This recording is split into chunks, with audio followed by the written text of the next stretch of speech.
be good, do good, you must study well, all that. And Swamiji started his talk by saying that I am extremely happy that all the windows of this room are broken.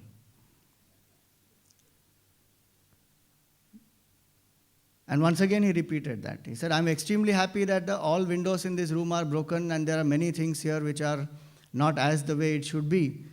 Which only goes to show that the youth have tremendous amount of energy here.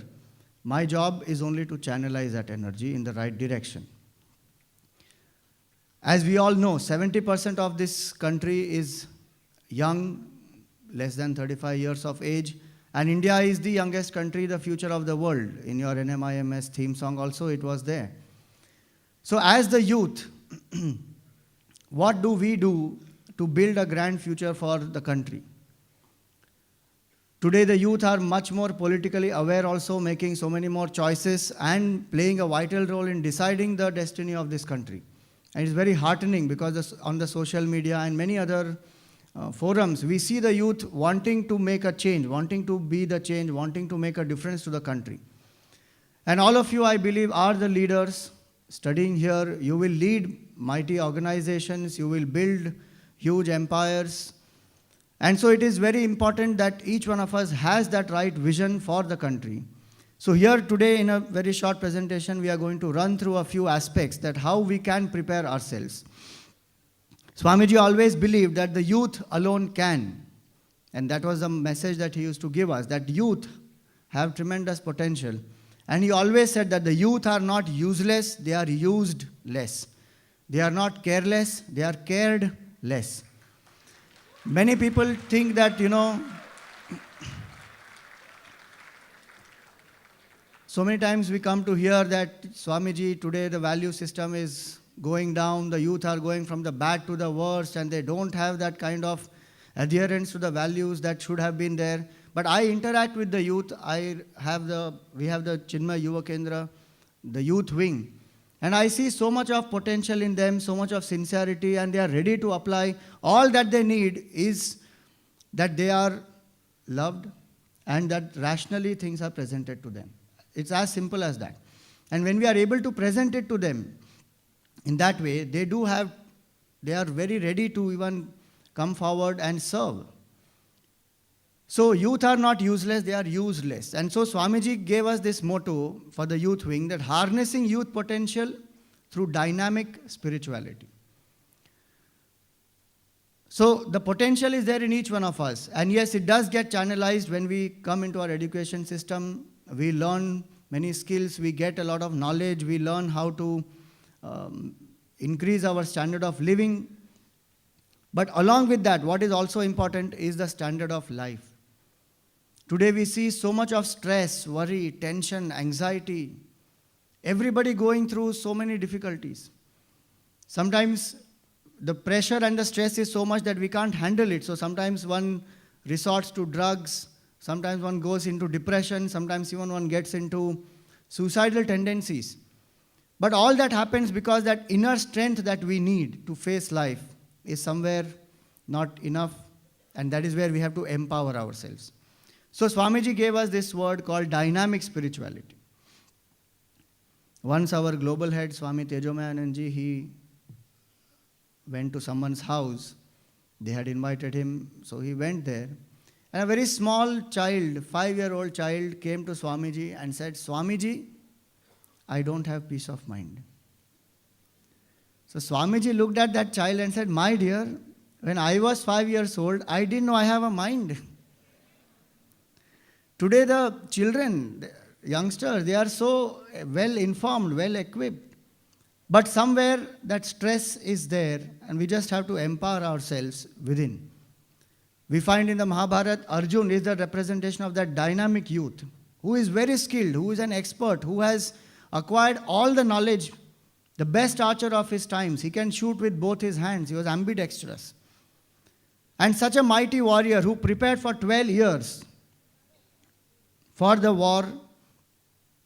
But when the challenge was in front of him, and he said to Shri Krishna that, I want to review my opponents. I want to see who have come to fight me. And the chariot was placed between the two armies. Suddenly, Arjun was shivering, he was sweating, his teeth were chattering, his skin was burning. He couldn't stand. He fell down helpless and weak, and he had tears in his eyes. He did not want to fight. He said, I want to run away. I want to escape from here. I don't want to fight this battle. That mighty warrior became such a weakling. What happened in him? What snapped in him? That all his education, knowledge, expertise, skill did not come to his rescue at that point in time. And he was with tears in his eyes. Such a weak person.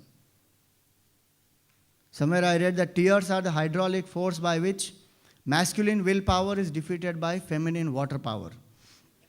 That is called as tears. So that mighty Arjun suddenly collapsed, did not want to fight. And the whole knowledge of the Gita that Shri Krishna gave to him did not change anything outside. It empowered Arjun from within, that the same Arjun who was so dejected and depressed at the beginning of the war became so dynamic, went ahead, performed his duties, excelled and won. So that's the power of this knowledge. That's the power of this Gita. In management, we call this as the inside-out approach. Outside-in approach is to change things outside so that there is better facilities, better comforts, better technology available to enhance performance. But inside-out approach is to empower oneself from within. And both are important. So here we are. Swamiji gave us in 1975, we started Chinmay Yuva Kendra. It's a very, very dynamic wing we have today. And the motto he gave us, dynamic spirituality. Many people think that spirituality is passive. Spirituality means going to temples, ringing the bells, doing the aarti, breaking the coconut, so many such rituals. And hence you will find people saying today that I am spiritual, not religious. Because I don't want to do all these rituals, because that is what people have branded religion as, sometimes they have branded spirituality as. But spirituality is the science of living. And that has to be learnt here and now. A very beautiful way Swamiji used to define, Gurudev used to define spirituality. He would say that spirituality is not a way to look at certain things. It is a certain way to look at all things. So it's not a way to look at certain things, not limited only to going to a temple. Indian culture is so accommodative and vast that you can be an atheist and yet you will be spiritual. In fact, Swami Chinmayananda was an atheist, self-proclaimed atheist in his youth. Denied all the known concepts of God, went to the Himalayas to expose the sadhus and sannyasis because he thought that they are unproductive people, they are parasites, they are a leech upon the society. And he went there. But when he saw the vision, when he saw the spiritual knowledge, the depth of the realization, the compassion, the service, he was really transformed. Swami Vivekananda himself. Yesterday we celebrated, do you know what was yesterday? 12th January. It is a National Youth Day. The birthday of Swami Vivekananda, and it was 151st birth anniversary of Swami Vivekananda.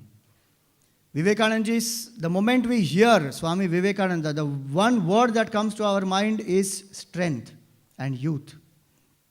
Such a dynamic personality. Even he went around asking people, have you seen God? I don't want theories, but have you seen God? If anybody tells him theories, he would say, this is not I want. Have you seen? Have you experienced?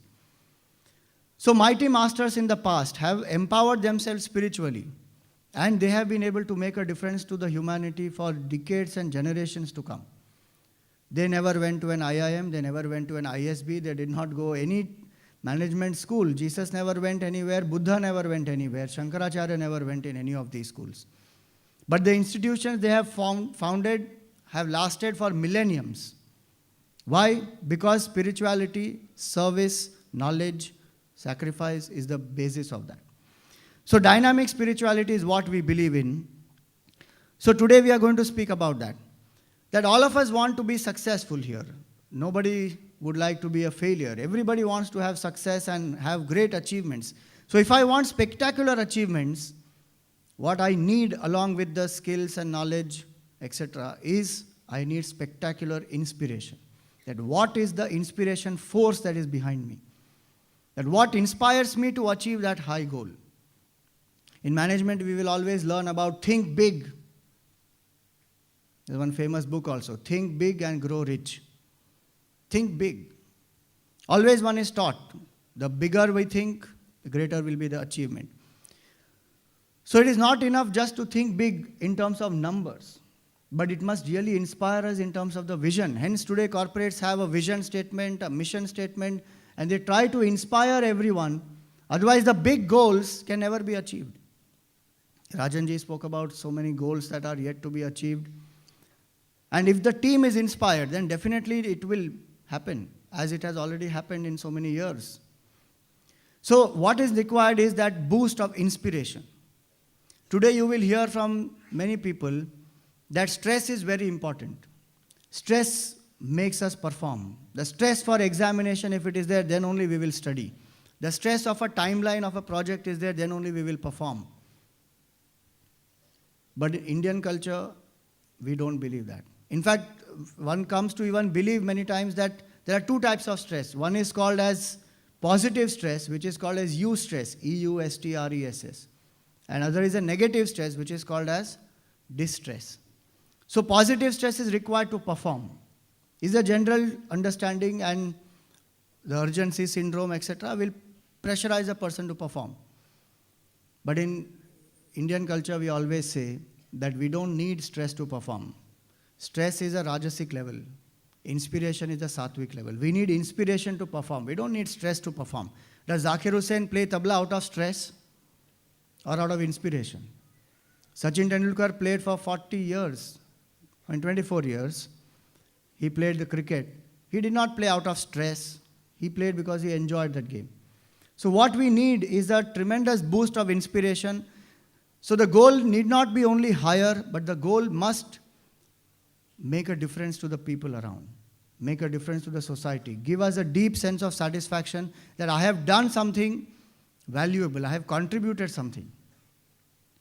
That's why Vivekananda ji said that they alone live who live for others, the rest are more dead than alive.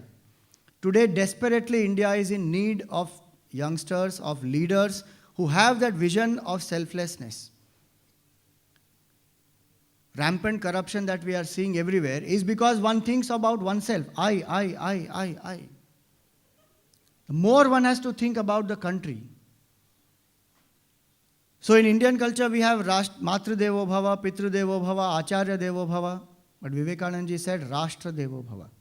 He said, remove all your gods from the altar of your puja room and place the flag of India on the altar and let India be your God for the next 200 years. Then India shall revive once again. Forgetting all our petty differences of caste, creed, community, if we identify as Indians and have that vision that we must work towards bringing about a developed India, and we can do it because we have that power, we have that knowledge, and we are the future. So if that goal of developed India inspires us, each and everything that I do will be in line with that goal. There will be tremendous inspiration. In the same country where a lot of people talk so negatively sometimes, we had such a glorious president, Dr. Abdul Kalam, who gave us that vision of India 2020. And how inspired he was because of that vision and how selflessly he went about doing his work. Became a very ideal role model and a youth icon once again. So what we require is that vision, a vision of selflessness. So keep in mind, higher the goal you have fixed, the greater is that inspiration. There was a youngster who went to meet Swamiji. He was arriving at the airport and there were lots of devotees and this youngster also was there. Typical, he was in his jeans, t-shirt, chewing gum and with funky hairstyle. He went there. It was natural for him. And so when Swamiji came, the devotees went, they were garlanding Swamiji, and as Swamiji was coming and he made eye contact with Swamiji, he said, "Hi, Swami." And people thought that what an inappropriate way. He should have said, "Hari Om, Swamiji." And Swamiji was so sportive. He said, he returned back a hi and he said, he reminds me that my goal is very high, so I am a high Swami. So don't go around telling hi Swami to anybody. They may not be so sportive to receive it. But the point is that the vision must be high, and he lived with that higher vision. So many great people have achieved great things because their vision was high. I'm just going to show you a very small clip of people who have transformed. The moment they have a vision in their life, they have an ideal to live for, how they transform in their lives. From an ordinary individual, the extraordinary manifests in them. This is also a movement that we have launched called Transforming Indians to Transform India.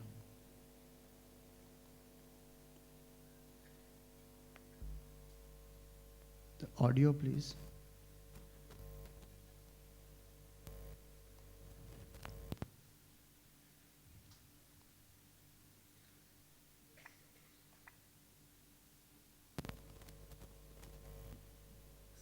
Yeah.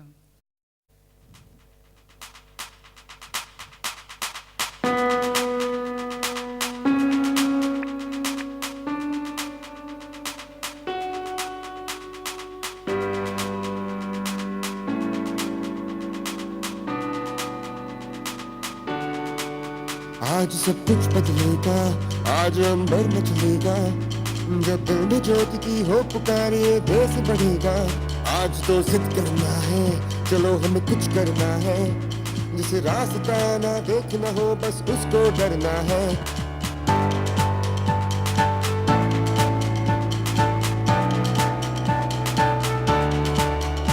उम्मीदें हौसले ये सिर्फ शब्द ना रह जाए, जमा है हम दिमाग में दम, युवा को कोई रोक ना पाए। हमसे हो रोशनी, हम होंगे बदला, हमसे ही देश हो, मिलकर बनेंगे।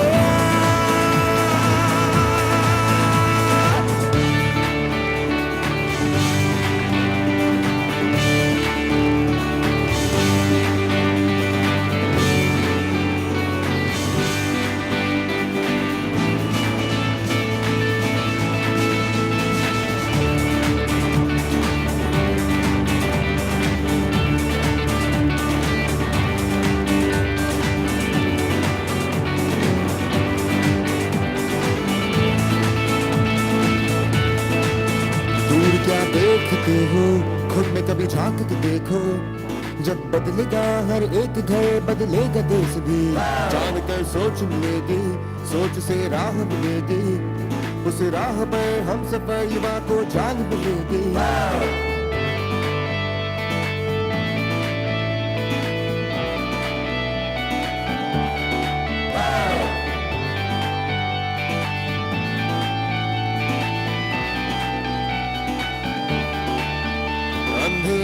करवटे इनको साथ झेले हम, सब अपना है ना थकना है, अपने बाजुओं में दम। हमसे हो रोशनी, हम होंगे बदला, हमसे ही देश हो, मिलकर बढ़ेंगे।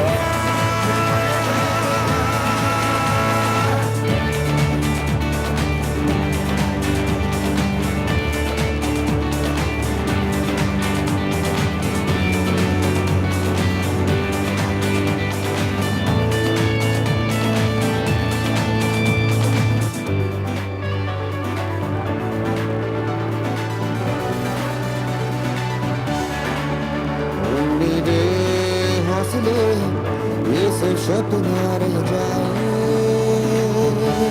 जमा है हम दिमाग में दम, युवा को कोई रोक ना पाए।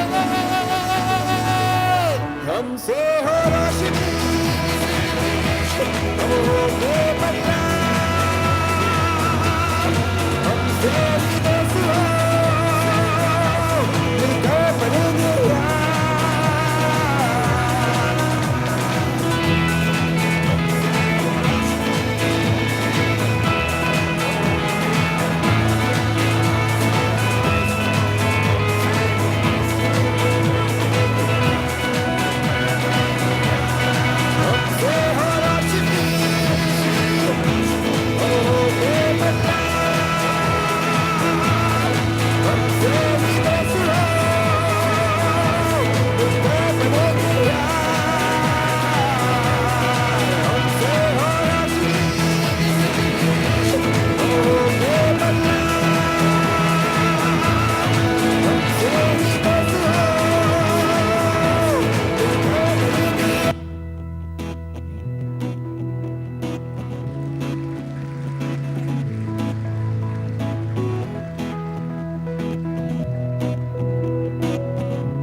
हमसे हो रोशनी हम होंगे बदला, हमसे ही देश वो मिलकर बढ़ेंगे यहाँ।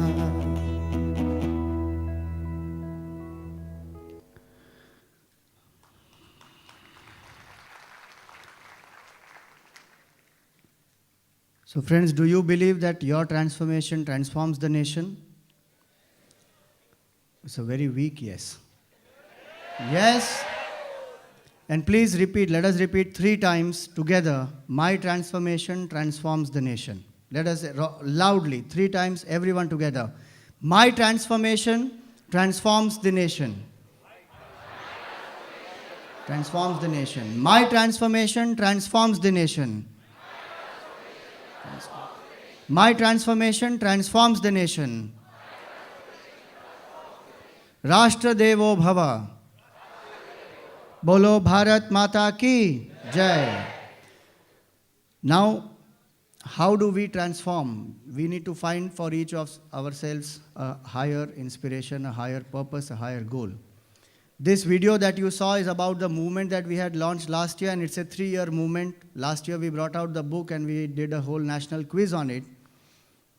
This year we are doing workshops on 7 levels of transformation in schools, colleges, corporates, societies, different places. So the idea is each individual, we believe in the most grassroots level of work that each individual must transform if the whole country has to transform. It cannot be other way. That country will transform, then we will transform. We are the country, we transform, country transforms. So I invite you to join us in this movement. You know the website transformingindians.org, please visit that. And in case if the college would like, the university would like, we can even come and conduct these workshop modules for the students in a certain specific time that they would be able to happily allot to us. So this goal is a very important aspect. Each of us need a higher goal. There are many who have goals, there are many who have inspiration, but many times we find that inspiration leaks out. We are not able to sustain that inspiration. So there are 3 main leakages from where this inspiration just leaks out very fast. First is the regret of the past. You may have tried to be a topper many times, but every time you may have failed. So the next time, even if you aim to be a topper, there will be some regret saying, no, I don't think I am capable of it. 4 or 5 interviews you would have applied, you may not have got selected. The next interview, there may be a certain regret saying, I don't know what will happen, the confidence is low. Or maybe something which has happened in the past which is disappointing. Many times that pulls a person down. And at such times is where one has to have faith in oneself. The regret of the past must go. People have bounced back so fast just because they have that inner strength. So first obstacle is the regret of the past. Second is the anxiety for the future. पता नहीं क्या होने वाला है. Recession is already there. World economy going from bad to worse. When I get out, I don't know whether I will be able to recover also all the money that I've invested in studying MBA. I don't know, job scenario is terrible. 70,000 people applied for 650 seats. I don't know how many lakhs will be applying for a job. Whether I will get white-collar job. How many lakhs will I get? At least 12, 15 lakhs I must get per year. Beginning salary. Anxiety. Markets are very low. Government, we don't know which government will come now. So, anxiety. So many people don't start a project, don't take a next step because anxious for the future. We don't know what is going to happen. Or tension in the present. Half the time biting the nail, we don't know what to do, how to do, scared. So regret, anxiety, tension, these 3, they drain away the energy of the mind. How do we ensure that the inspiration sustains in us and we are able to overcome these 3? So for the regret of the past, we always tell ourselves, so what? So what if something has happened in the past? The past does not have to repeat in the present and destroy my future. I can use my wisdom of the past, the lessons of the past in the present and remold a beautiful, a grand future for myself. And so instead of asking why me, many times we victimize ourselves by asking why me, why this happened to me. I have put so much of hard work and yet I am not able to succeed. Why this is happening to me?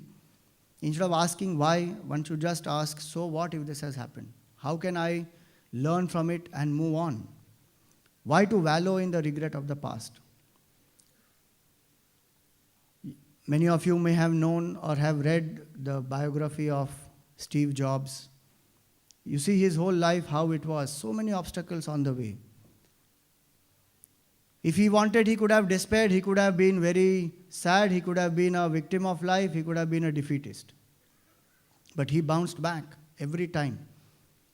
Dr. Abdul Kalam, he was not able to become a pilot. He failed in the vision test. And he was very sad and dejected when he met Swami Shivanandaji. And Swamiji told him only two things which transformed his whole vision for life. First thing he said is, so what if you were not able to become a pilot? There may be greater things in store for you. And how true that it was good he did not become a pilot. Today he is the father of India's nuclear science program.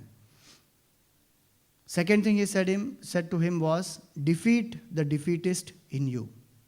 In each one of us there is a defeatist sitting inside which constantly tells us, I am not adequate, I am not good enough, I have to prove myself, I can't handle the challenge of life. That defeatist in us which makes us feel low, which makes us feel weak sometimes. So what if I have made some mistakes? So what if I did not act intelligently at a certain point in time? Why cannot I learn from it and make a strong resolve and just move on? So two mantras to drop the regret of the past. One is so what, other is bounce back. There was one Rotary Club talk where Swamiji was called, and a few months before that, there was one gentleman who came from that Rotary Club and he was asking Swamiji was busy writing something, and he was asking Swamiji that, Swamiji, please give us the topic, without the topic we can't do anything. He was not patient enough also. So Swamiji said, so what, you just wait. And this person in some 5-7 minutes, he went away. And afterwards, when Swamiji reached there on the day of the talk, he found a banner there saying ki Rotary Club District so-and-so invites Swami Chinmayananda for a talk on so what. For a moment he looked and he was a little surprised, but then he went ahead and he roared there. He said, so what if your son has failed in the exam? So what if your wife has run away with somebody? So what if the business has gone through a loss? So what? Does it mean that life is ended? Very motivating talk he gave. And then the rest of the talk, half an hour of the talk, he spoke about, so what if you are a millionaire? So what if you have some great achievement? So what if you have 5 Rolls Royce? How does it matter? If the fundamental aspect of life, that have you known the truth, have you known your own self, if that is not known, so what if all this is there? So both the ways, positive and the negative, he turned around and he said, so what? Can we remain focused on a higher vision, a higher purpose of life? That is very, very crucial. So regret goes away by so what and bounce back. The glory in life is never to fall, not to fall. The glory in life is to bounce back and rise higher every time one falls. And everyone falls. There is no one who is an exception. So how we bounce back and reach greater heights, that is the potential, that is the strength of a human being. How do I handle the anxiety of the future? Is a mantra, CI to IC, which is can I to I can. Weak people will always ask this question, will keep wondering, can I do it? Should I do it? Will I be able to do it? Strong people always say, I can, I must, I will. That was a mantra again that Swami Chinmayananda gave us, that we can, we must, we will. That when we are inspired by that vision, we can achieve that, however high it is. In fact, he would say, set a vision which is very high, so high that you can't ever reach. Why? Because the moment you reach that goal, everything has ended.